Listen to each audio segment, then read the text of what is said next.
Hello, everyone, and welcome to 100 Yards of Football Sports Talk Radio. I'm your host this morning, Logan Landers, and today I'm switching up a little bit. I am going to be talking about some baseball, and more specifically, an MLB Legend special on on a man who I think a lot of people tend to sometimes forget about when you look at the long and complex history of baseball.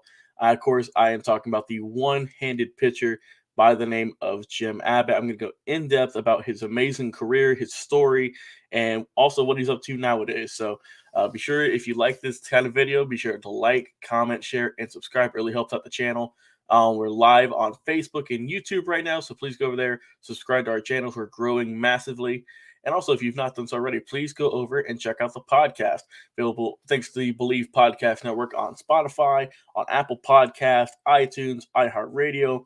Anywhere you listen to podcasts, we are available over there with over 600 episodes now available for you to listen to, whether you're in the car, whether you're making some dinner for the family, or whether you're just hanging out and have nothing else to do. Why not just throw in some 100 yards of football?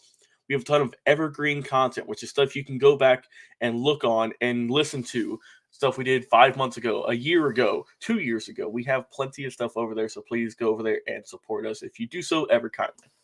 All right, so let's get into it. Jim Abbott, an amazing pitcher. You can see it on the screen here if you're watching us live. He threw a no-hitter. I'll get to that in a little bit. But first, let's break down his career and everything else. So he was a great pitcher. He pitched all the way from in the late 80s to the late 90s. Started off in 1989 in MLB and retired in 1999. So a 10-year career, pretty impressive if you ask me. But let's go back to college because he was no slouch there either, right? So he went to Flint Central High School, grew up in East Village in Flint, Michigan, and he decided to attend one of his favorite schools, the University of Michigan, as an athlete playing baseball as a pitcher. And he was pretty dang good at it as well. Won the James E. Sullivan Award for the nation's best amateur athlete in 1987. Also won a gold medal in the 1988 Summer Olympics. So have himself a quite a 2-year journey right there, right? Led Michigan to 2 Big Ten championships in baseball. And like I mentioned, he won his Golden Spikes Award for the best athlete in baseball in 1987 for college. So already he was off to a tremendous start at Michigan. Retired there. He had a great career at the University of Michigan for the Wolverines, put up a lot of good numbers. And that is what had him drafted 8th overall by the then California Angels, now the Anaheim Angels, Los Angeles Anaheim Angels. So he's drafted 8th in the 1988 draft. And the crazy part about it, everyone, is I don't think some people might understand this. He didn't even go to the minor leagues. He did not pitch one single inning in the minor leagues before he made his MLB debut. Now, keep in mind, in the time in the 50s and the 60s and maybe in the early 70s, it was somewhat prevalent. You would see a couple of guys every year or so get called up, but pretty much, once the 80s started, that pretty much never happened. I'm looking here, and there's a gap between 1978 and 1986 to where no players skipped the minor leagues. But it was Jim Abbott in 1989 here, along with John Olerud, a very good first baseman. Those were the only 2 gentlemen called up without playing a game in the minor leagues in the year 1989. And after that, after those 2 guys came up, there was a couple of years off. In 1994 was the next one, and then 1995. Then in 2000, then 2010, and there's also one last year in 2020. So in the last, 30 some odd years, we'd say, 25, 30 years, there's only been less than 10 guys who have skipped the minor leagues altogether, went to the MLB, and hey, that's just a great achievement. I think a lot of people tend to overlook, and I just really wanted to shine some light on that and just how he was able to do that and how well the Angels trusted him. And he had a pretty solid first year in 1989, went 12-12, 3.92 ERA, had 115 strikeouts and 181 innings pitched, and he finished 5th in the Rookie of the Year voting. So overall, a solid first year. Then he had a couple of decent years in California, went pitched there all the way up till 1992. And then in 1993, he went to the New York Yankees. You can see here on the screen. So with the Yankees, man, I'm gonna go ahead and get into it. The amazing one-handed no-hitter, right? The one that everyone talks about, the one that you always see on video whenever you're just seeing whatever all that Jim Abbott's done. And what a tremendous day that was, right? And just the fact that a guy with one hand, right? He would kind of hold his glove with his nub on his hand, throw it with the throw the ball, and then kind of flipped his glove so where he could field the ball. Also, it was amazing to see. And early in his career, what batters would do is they would bunt the ball, right? That because it would take him a little bit longer to get his glove flipped and go and field the ball, but he would learn, he would adapt, and then he would learn to get better at fielding the ball, fielding bunts, and also he would do good with balls hit right back at him. But it was crazy how he was able to adapt and learn. And then I mean he was actually a pretty solid fielding pitcher all in all at the end of his career. He actually really got able to just get better at it, and I mean it helped him in his no hitter. So like I said, in 1993, he was able to throw a no hitter against the Cleveland Indians, and what a day it was, right? Because no one thought that he would ever do this. He kind of had a up and down career at this point, nothing too dominant. But the fact is that what the guys he went up against, just some of the big names, he went up against some amazing amazing hitters um, for the Cleveland Indians. Kenny Lofton, Albert Bell, Manny Ramirez, Jim Tomei, Sandy Alomar Jr., just a couple that come off the list. But it's just insane to me that he was able to shut them down and really go at it and pitch a no hitter for the Yankees, one of the most historic franchises in all of baseball, of course. And yeah, he knocked them off. They got the win in that one. And on September the 4th, 1993, at Yankee Stadium at the home field, right, he was able to get the win and prevail the Yankees to a victory 2-0, and man, excuse me, 4-0, and just a phenomenal day for him. Something that everyone talks about. If you haven't seen the video already, please go look it up. It's absolutely amazing. And he finished the night nine innings pitched, no hits, no earned runs, 5 walks, 3 strikeouts. But he got the job done, and he got the Yankees to win.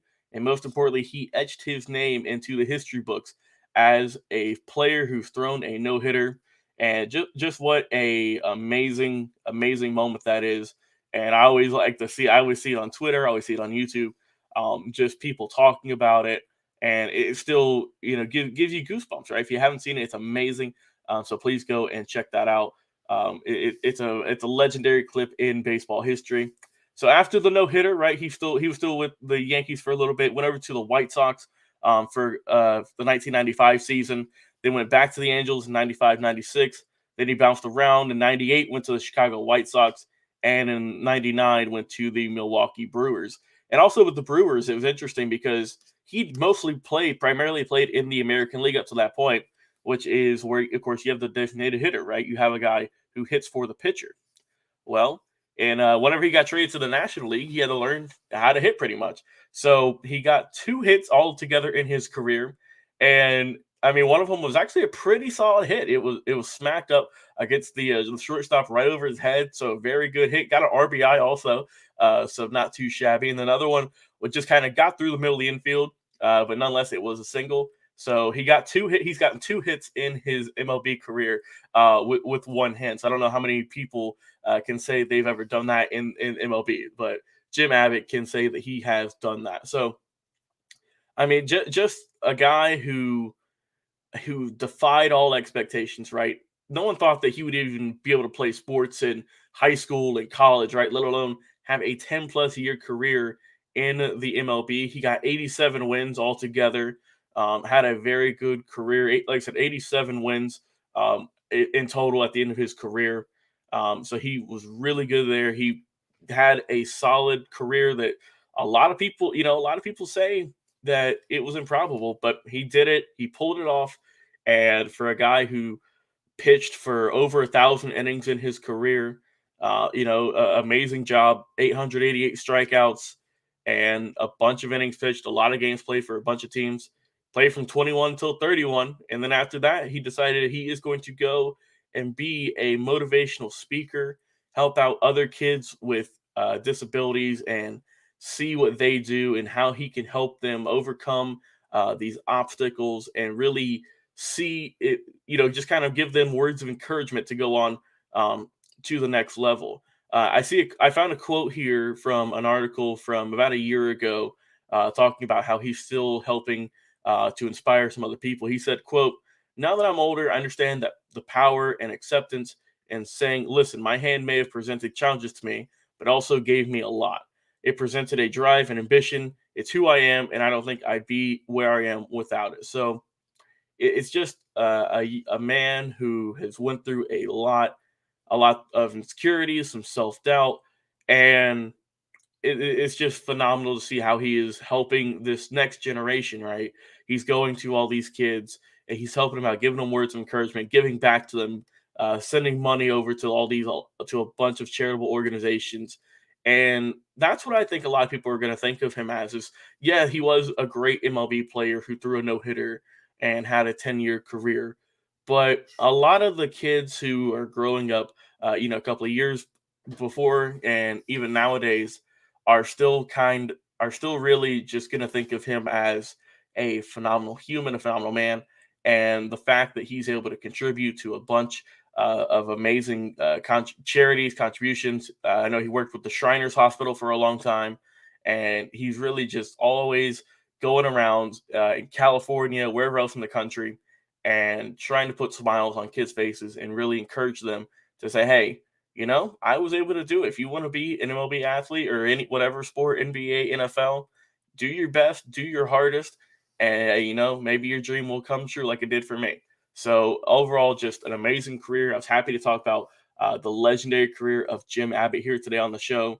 Overall, tremendous person, a great player, and an even better human with his contributions off the diamond, helping kids nowadays, and what all he's been doing for that. So if you guys enjoyed this video here today, please be sure to like, comment, share, and subscribe. We go live each and every week on Facebook and YouTube. Also, please, if you haven't done so already, go check out our podcast. Pretty simple to find us here. Just type in 100 yards of football, and our logo right there will pop up with the ball on the 50-yard line. We have over 600 episodes published with daily episodes coming out each day, of course. Some one, sometimes two, sometimes three, just depending on how many videos we're working on each week. Also, go check out our Instagram. We have clips of each and every show. And like I said, our podcast, pretty easy to find. Just type in 100 Yards of Football, available on Spotify, Apple, iTunes, iHeartRadio. Wherever you listen to podcasts, we are over there. And with a bunch of amazing content about football, about basketball, about baseball, about whatever, any kind of sports now. So please go over there and check us out. But I have been your host this morning, Logan Landers, talking about the legendary career highlighting Jim Abbott, his no-hitter, his Golden Spikes Award back in '87 with Michigan, how he was able to skip the minor leagues and go right to the MLB. And then also, of course, his no-hitter and how he was able to encourage and speak to a lot of amazing young men and women nowadays about, even though you might have a disability, you can do this. And he's just a tremendous person. And I was happy to highlight him here on the show. So like I said, I've been your host, Logan Landers. You guys stay tuned. We have some more amazing content coming up for you in just